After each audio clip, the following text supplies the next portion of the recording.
ये कहानी शुरू होती है वेस्ट वर्जीनिया के दूर दराज के जंगलों से, जहाँ एक सुनसान सड़क के किनारे रिची और हेली नामी कपल को लोग क्लाइंबिंग करते हुए देखते हैं। अब जैसे ही रिची ऊपर पहुंचता है तो इसे अपने सामने गंदे पानी से भरी हुई एक नदी दिखाई देती है और अपनी जीत की खुशी मनाते हुए वो हेली को जल्दी से ऊपर आने का इशारा करता है। अब हम हेली को देखते हैं जिसका पाँव ऊपर चढ़ने के दौरान फिसल जाता है और वो हवा में लटक जाती है, लेकिन खुद को संभालते हुए वो एक बार फिर से चढ़ने की कोशिश करती है, जहाँ इस बार वो रिची को मदद के लिए पुकारती है, लेकिन रिची को सामने ना देखकर वो परेशान हो जाती है कि अचानक अपने चेहरे पर खून के कुछ कतरे गिरते देखकर वो हैरान रह जाती है। तो इसकी नजर रिची पर जाती है जिसे कोई उठाकर नीचे फेंक देता है।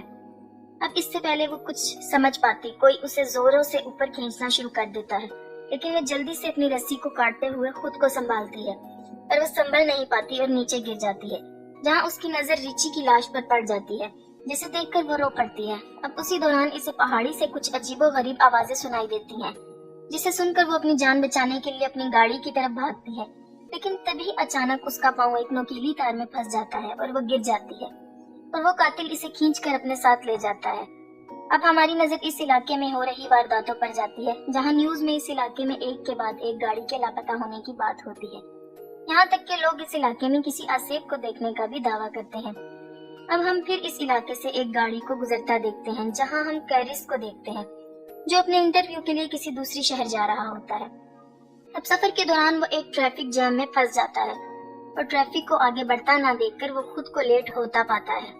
अब वो गाड़ी से उतरकर अपने आगे वाले ट्रक के पास जाता है, जहाँ वो उसके ड्राइवर से ट्रैफिक जाम होने की वजह पूछता है।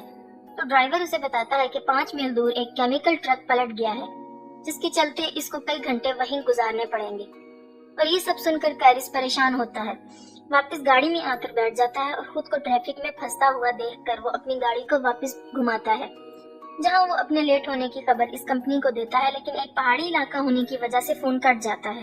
अब फोन की तलाश में इसकी नजर एक गैस स्टेशन के बोर्ड पर पड़ती है और वो अपनी गाड़ी वहां ले जाता है। अब रास्ते में उसे एक के बाद एक लावारिस गाड़ियां नजर आती हैं और इनके दरमियान से गुजरते हुए वो गैस स्टेशन तक पहुंचता है, जहां उसकी नजर स्टेशन के मालिक पर पड़ती है, जो किसी बीमारी में मुब्तला लगता है। अब वो गाड़ी से उतरकर कंपनी वालों को इत्तला करने की कोशिश करता है, लेकिन फूड डेड होने की वजह से वो राब्ता नहीं कर पाता। अब वो गैस स्टेशन के मालिक से शहर पहुंचने के दूसरे रास्ते के बारे में पूछता है, लेकिन वो इसकी बातों को इग्नोर कर देता है। लेकिन तभी इसकी नजर वहां लगे एक नक्शे पर जाती है, जहां उसे शहर पहुंचने के लिए कुछ कच्चा रास्ता दिखाई देता है। अब वो गैस स्टेशन के मालिक से उस रास्ते के बारे में पूछता है, जिसे सुनकर वो इसे इस रास्ते के जाने की सलाह दे देता है। अब वो गाड़ी लेकर उस रास्ते की तरफ रवाना हो जाता है, जहां वो घने जंगलों से होता हुआ एक इंटरसेक्शन तक पहुंचता है, जहां इसे एक शॉर्टकट रास्ते का बोर्ड दिखाई देता है।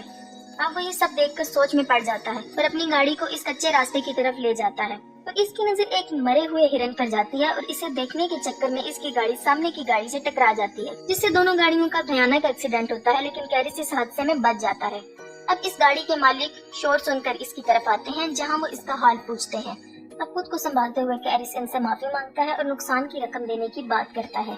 साथ ही वो इनसे बीच सड़क में गाड़ी खड़ी करने की वजह पूछता है, जहां फ्रांसिन उसे बताती है कि सड़क पर किसी ने कंटीली तार बिछा रखी थी, जिसकी वजह से इनकी गाड़ी का एक टायर कट गया है। अब इनकी एक सहेली पिछले गैस स्टेशन पर जाके कॉल करने का कहती है, लेकिन कैरिस इन्हें वहां जाने से मना करता है और सभी अकेले चलने का फैसला करते हैं। लेकिन इवान और फ्रांसिन गाड़ियों की देखभाल करने के लिए पीछे ही रुक जाते हैं। अब रास्ते के दौरान उनकी नजर सड़क पर मरे एक नेवले पर जाती है, जिसे देखने से लगता है कि किसी ने दरमियान से ही इसको फाड़ कर फेंक दिया हो।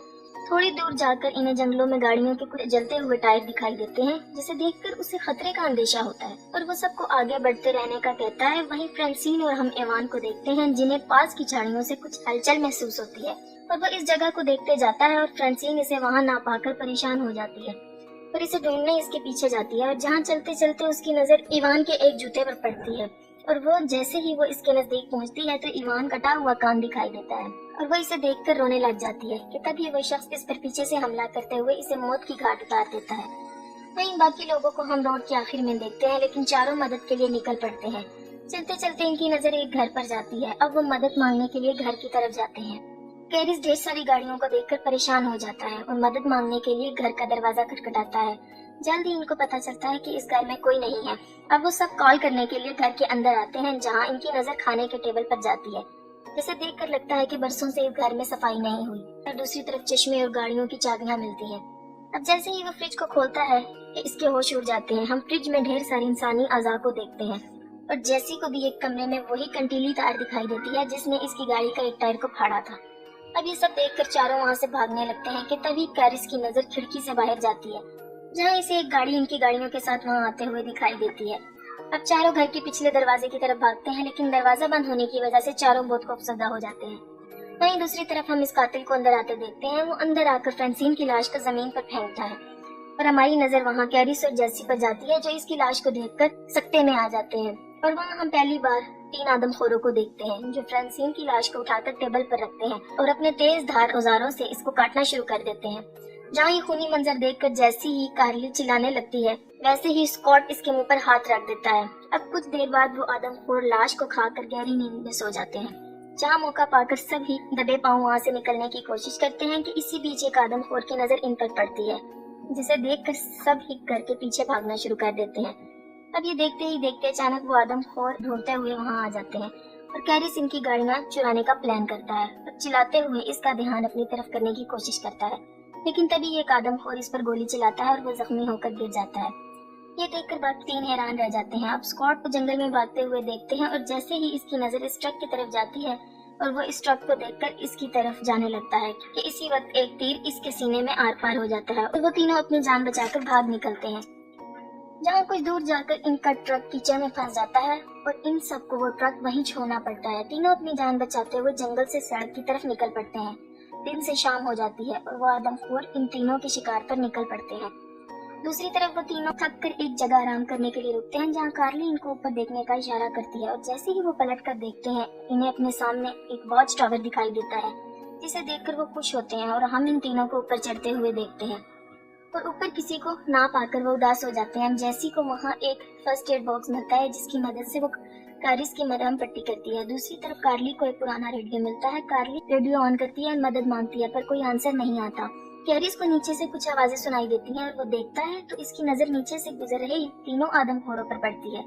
वो तीनों टावर पर चढ़ते हुए दिखाई देते हैं और इनको ऊपर आता देखकर कैरिस वहाँ रखे हुए सामान को टावर की एंट्री गेट पर रखना शुरू कर देता है और कुछ देर बाद वो इनको वहाँ से जाते हुए आता है और कार्ली रेडियो पर अपनी लोकेशन बताती है और तभी वो आदम को रेडियो की वायर को तोड़ डालते हैं और टावर को आग लगा देते हैं। अब खुद को जलता देखकर कार्ली अपनी जान बचाने के लिए वहाँ रखे एक बक्से की मदद से टावर की खिड़की को तोड़ डालती है और कैरिस की नजर टावर के नीचे दरख्तों पर जाती है और तीनों अपनी जान बचाने के लिए दरख्तों पर कूदते नजर आते हैं, जिन्हें नीचे खड़े आदम को देख लेते हैं और तीनों को पकड़ने के लिए दरख्तों पर चढ़ना शुरू कर देते हैं और इनको आता देखकर वो तीनों एक दरख्त से दूसरे दरख्त पर जाते दिखाई देते हैं, जहाँ एक दरख्त को पार करने के दौरान एक आदमखोर कार्ली के नजदीक पहुंच जाता है और मौका पाकर अपनी कुल्हाड़ी से इसके चेहरे पर वार करते हुए इसके 2 टुकड़े कर डालता है। अब कैरिस खुद को संभालते हुए उठता है और तभी उसे अपने पीछे एक गाड़ी का शोर सुनाई देता है और इसे एक पुलिस की जीप दिखाई देती है और वो भागते हुए इस गाड़ी को रोकता है। जैसे ही पुलिस वाला इसकी मदद के लिए आगे बढ़ता है उसी वक्त एक तीर इसकी आंख के आर पार हो जाता है।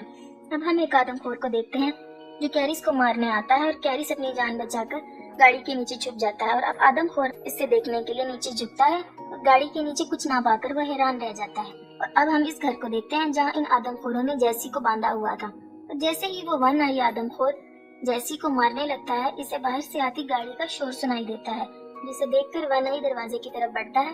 कैरिस गाड़ी लेकर इस पर हमला करते हुए कुचल डालता है और गाड़ी से उतरते ही वो आखिरी बचे हैवान को एक नोकीली तीर से हमला करते हुए इसे भी मार डालता है। कैरिस जैसी को बचाते हुए इसे खोलने लग जाता है और इसी बीच एक आदमखोर इस पर फिर से हमला कर देता है। अब कैरिस को मरता देखकर जैसी पास रखे एक तीर की मदद से इसे मार डालती है। या अब वो दोनों घर से बाहर निकलते हैं, लेकिन उसी बीच कैरिस की नजर पुलिस की गाड़ी पर जाती है, जहां वो इसकी गाड़ी के फ्यूल बॉक्स को निशाना बनाता है, जिसके चलते वहां एक जोरदार धमाका होता है और इस घर के परकच्चे उड़ जाते हैं। अब हम दोनों फिर से इस सड़क को देखते हैं जहां वो दोनों ट्रक के जरिए गैस स्टेशन तक पहुंचे थे और ट्रक को अपनी तरफ आता देखकर स्टेशन मालिक डरकर दरवाजा बंद कर देता है और कैरिस ट्रक से उतरता है और वहां लगे इस मैप को उतार कर रवाना हो जाता है।